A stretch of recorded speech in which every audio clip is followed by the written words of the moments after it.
लियो मार्केट घूमे लियो तोरा गे अभी है हमर से मिले गे छौरी तभी छाका मचान पपोरा गे लेबो आम गाछी में तोरा गे तभी छाका मचान पपोरा गे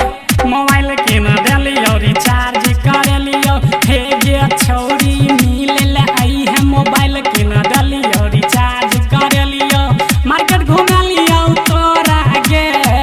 अभी है हमर से मिले गे छौरी तभी छाका मचान पपोरा गे लेबो आम गाछी में तोरा गे तभी छाका मचान पपोरा गे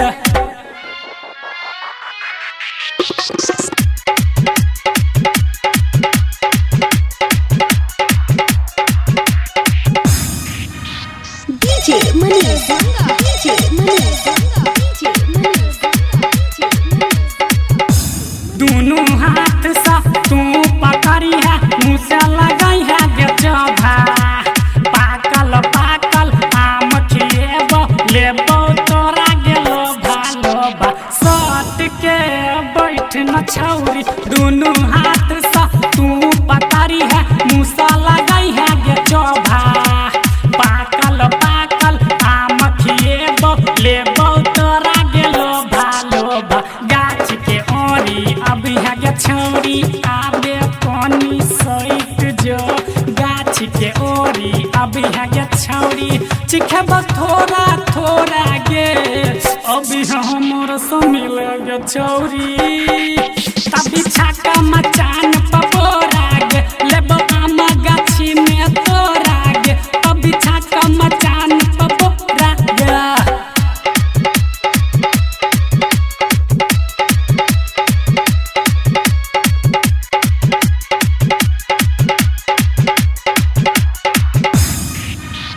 DJ Manish Ganga, DJ Manish Ganga, DJ Manish Ganga, DJ Manish पातर पातर देह फूल जेतो गाल जेतो गे भरियाई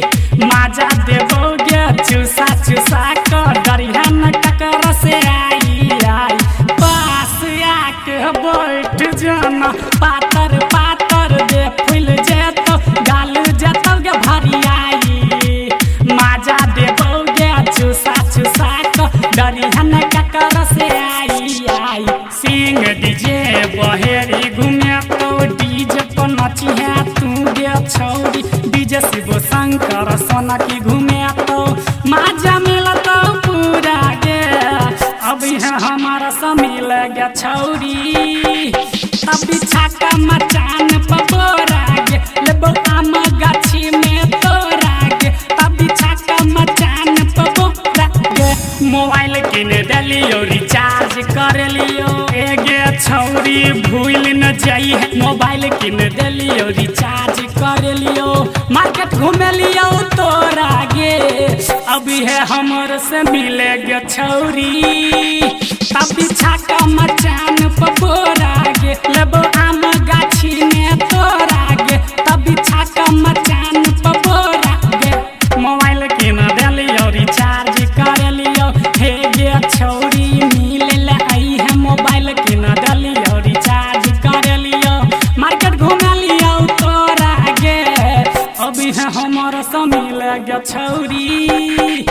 तभी छाका मचान पपोरा गे लेबो आम गाछी में तोरा गे तभी छाका मचान पपोरा गे recording by Bhavani music Sakri Darbhanga.